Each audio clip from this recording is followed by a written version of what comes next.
May 1945. Northern Germany, the war was over. But the silence that followed felt heavier than the gunfire ever did. Across the muddy field of a makeshift camp near Hanover, hundreds of German women stood shivering in torn uniforms.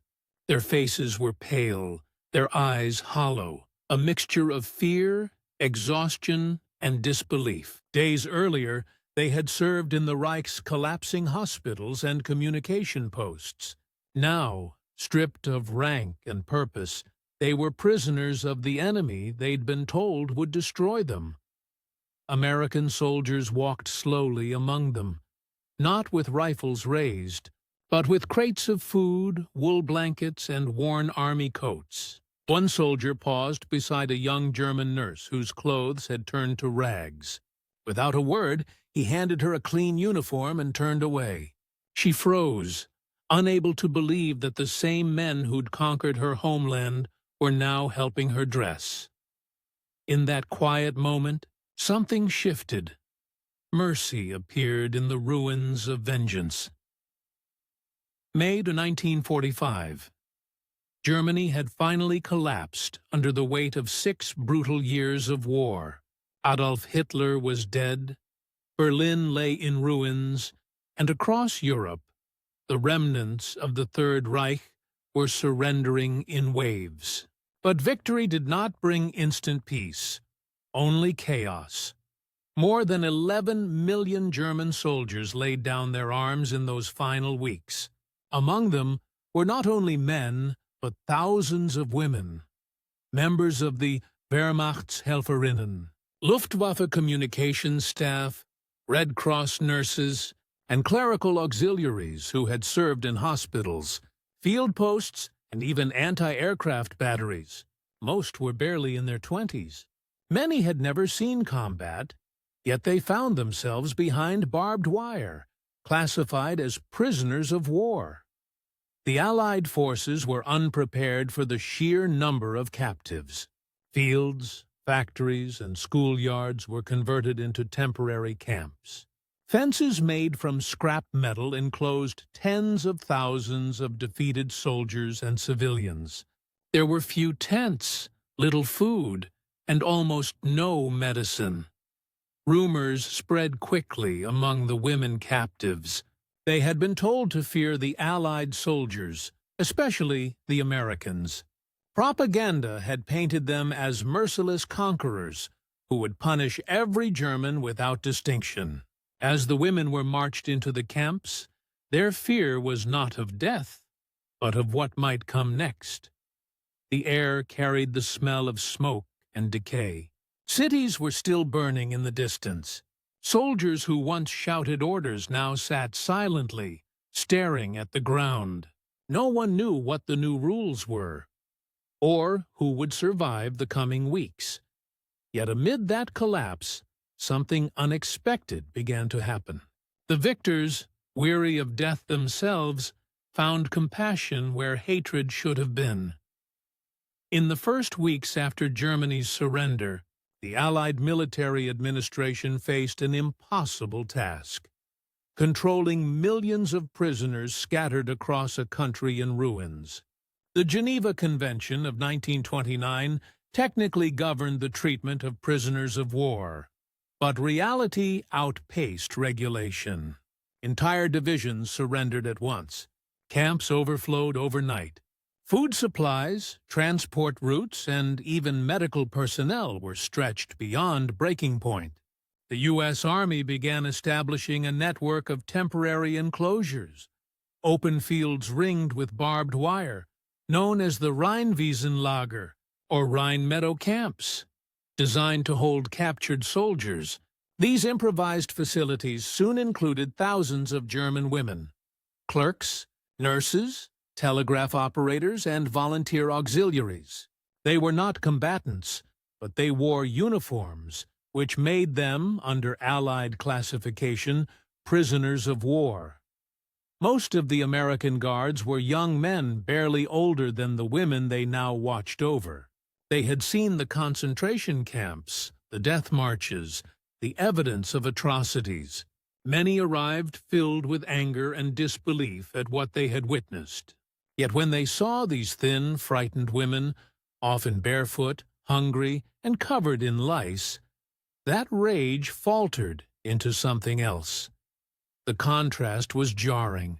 These women, raised under Nazi propaganda, expected violence or humiliation. Some even wept when food was handed to them, unable to comprehend that the enemy could show mercy. Others refused to eat, certain it was a trick. Still, day by day, the camp routines stabilized. American medics and supply officers began distributing rations, disinfecting clothes, and providing soap, water, and blankets. The first quiet gestures of decency replaced fear with confusion. By late May, one camp near Hanover witnessed a scene that would be remembered by both sides. When U.S. soldiers, faced with a group of exhausted female POWs, did something none of them expected. The human angle for the women held in those makeshift camps. Surrender was not just a military defeat. It was the collapse of everything they had been taught to believe. For years, Nazi propaganda had painted the Allies as monsters. Leaflets and radio broadcasts warned that any German woman captured by the enemy would be beaten, violated, or killed. Even as Germany's cities crumbled, that fear was repeated in speeches and orders from retreating commanders. Many of the Wehrmacht's Helferinnen and nurses chose to stay at their posts rather than flee east, terrified of falling into Soviet hands. The Western Front, they hoped, might show mercy, but when they were finally captured, their terror did not fade. They hid their faces, avoided speaking, and expected the worst.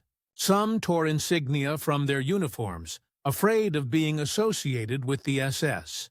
Others tried to blend among civilian prisoners. When American trucks arrived with supplies, the women backed away, clutching their rags like shields. One U.S. medical officer later recalled the disbelief in their eyes. They looked at us as if we were executioners, not men with food. Yet what unfolded in the following days quietly defied the cruelty of war. Many of the American guards had sisters or wives back home. They were farm boys, mechanics, clerks, suddenly responsible for the well-being of their former enemies. They saw lice-infested hair, frost-bitten hands, and trembling girls who hadn't eaten in days. Whatever hatred they'd carried from the battlefield began to feel meaningless.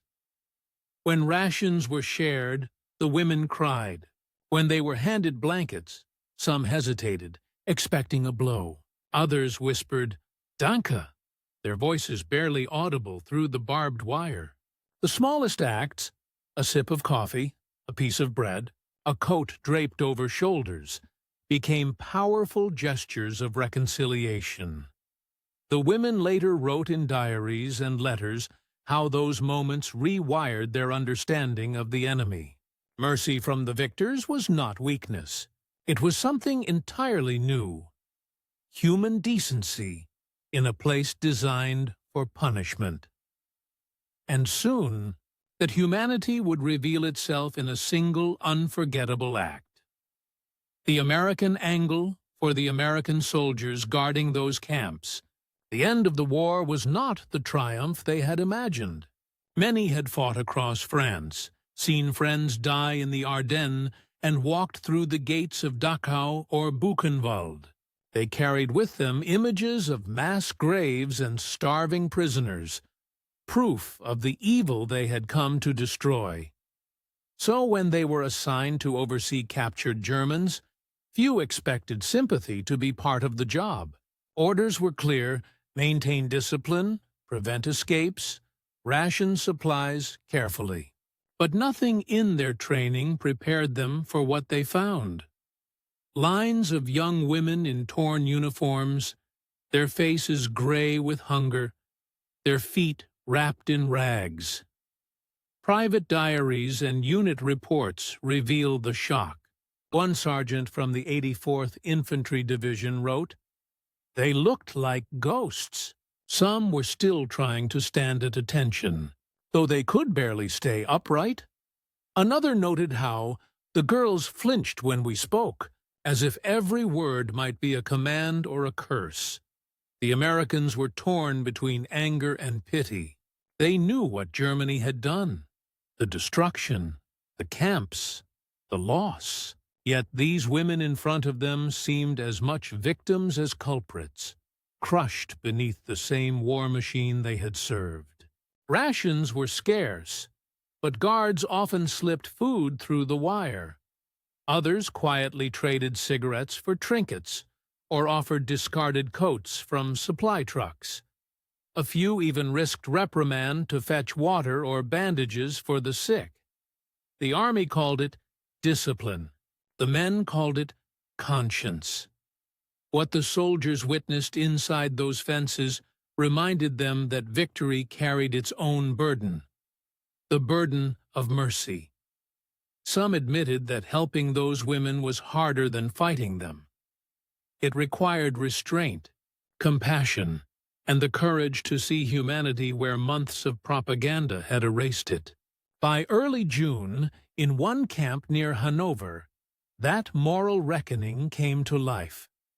A delivery of clean clothing arrived for the female POWs, and what happened next would leave both sides silent, realizing that the war's harshest lessons weren't about killing, but about kindness. It was early morning in the Hanover camp, damp, gray, and quiet. A truck rolled in over the mud, its tires sinking deep as soldiers unloaded crates marked U.S. Army Medical Supply. But inside weren't bandages or morphine. They were filled with clean field uniforms, socks, and linen, clothes for the German prisoners. Word spread quickly among the women. Some thought it was a punishment, that they'd be forced to wear Allied garments as humiliation. Others simply watched in silence, arms folded against the cold. Then, one by one, the American guards began distributing the clothes, not tossing them, not barking orders, but handing them gently, piece by piece. A corporal crouched to offer a pair of boots to a barefoot nurse, whose feet were blistered raw. Another soldier helped an older secretary tie the sleeves of a jacket too large for her shoulders. No one spoke much, only the sound of rain tapping against metal and fabric being passed from hand to hand. The women couldn't understand why. Their world had taught them that mercy from the enemy didn't exist, and yet here it was, quiet and wordless, reshaping everything they thought they knew about defeat. What happened next became one of the most quietly powerful moments remembered by both sides. As the clothing crates emptied, it became clear many of the women were too weak, too cold, or too ashamed to change on their own. Their uniforms hung in tatters, soaked from days of rain. Some tried to turn away, hiding the condition of their bodies, bruised, starved, and exhausted. One young telegraph operator struggled to tie the straps of a field blouse with trembling fingers. She dropped it twice into the mud. A U.S. sergeant stepped forward, hesitated only a second, then picked it up, dusted it off, and gently helped her pull it over her shoulders. The woman froze, staring at him as if unable to believe the gesture was real. Across the camp, similar scenes unfolded. A private held a blanket open so a mother and daughter could wrap themselves without exposing their torn underclothes. Another helped a former Luftwaffe clerk fasten the buttons of a jacket that her shaking hands could not manage. No speeches, no orders, just small acts of decency. In that rain-soaked field, surrounded by the ruins of a war built on hatred, both prisoner and guard understood that something had broken. Not a rule, but a barrier. In the weeks that followed, the camp near Hanover began to change. The barbed wire remained, but the atmosphere inside it softened. The women who once cowered in silence now spoke in quiet tones, sometimes even sharing laughter among themselves. The guards, too, changed, their posture less rigid, their eyes less guarded. American officers organized medical inspections and delousing procedures. Food distribution became routine, and makeshift infirmaries treated the malnourished and sick. For many of the women, it was the first time in months they felt clean, clothed, and seen as human beings rather than as soldiers or symbols of defeat. Reports from the U.S. Army's Civil Affairs Branch noted that female POW units displayed improved morale and discipline once rations and hygiene measures were regularized. But the numbers on paper could not capture the emotional shift, the silent gratitude that replaced fear. Some prisoners began volunteering to help with camp duties, cleaning, organizing supplies, assisting medics. Their cooperation surprised the guards, who had once expected resistance. Mutual respect grew, unspoken but unmistakable. The war's wounds were still raw, but inside that small fenced enclosure, something like reconciliation had begun to take root. Yet beyond the wire, the world these women would return to was far less forgiving. By late summer 1945, most of the women held in U.S. custody were processed for release. Some were transferred to larger collection centers. Others were handed over to local German authorities for repatriation.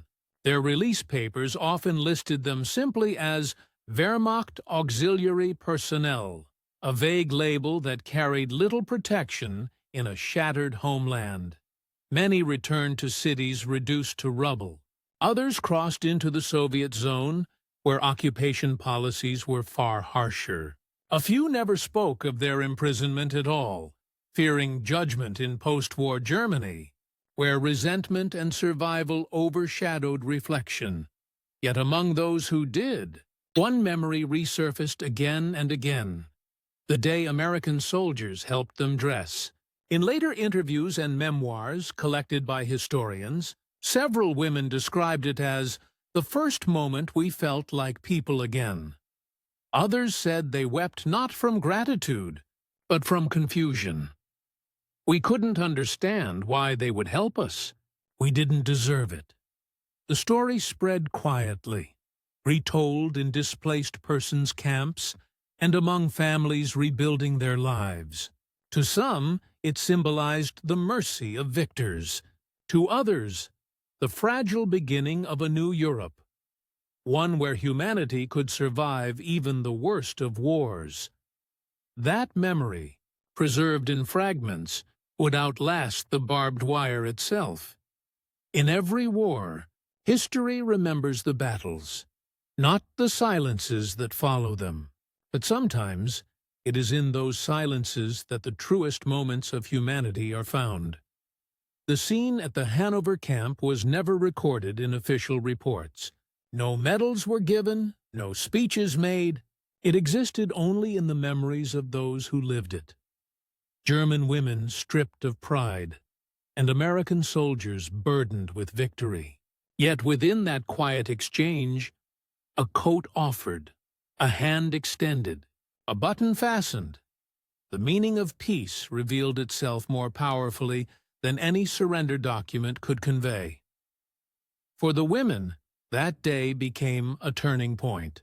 The world that had taught them to worship power and fear mercy had collapsed, and in its place stood something unfamiliar: compassion without condition. For the Americans, it was a reminder that the war's true enemy had never been a nation, but an idea. The idea that humanity could be divided by hatred. History often defines the end of the Second World War by treaties, trials, and political lines on maps. But for those who stood in that muddy field, surrounded by the ghosts of destruction, the end began with something smaller, a simple act of kindness that refused to disappear into bitterness. When the guns fell silent, mercy spoke instead. And in that moment, the victors and the defeated ceased to be enemies. They were simply people again, fragile, cold, and alive, in a world finally learning how to heal.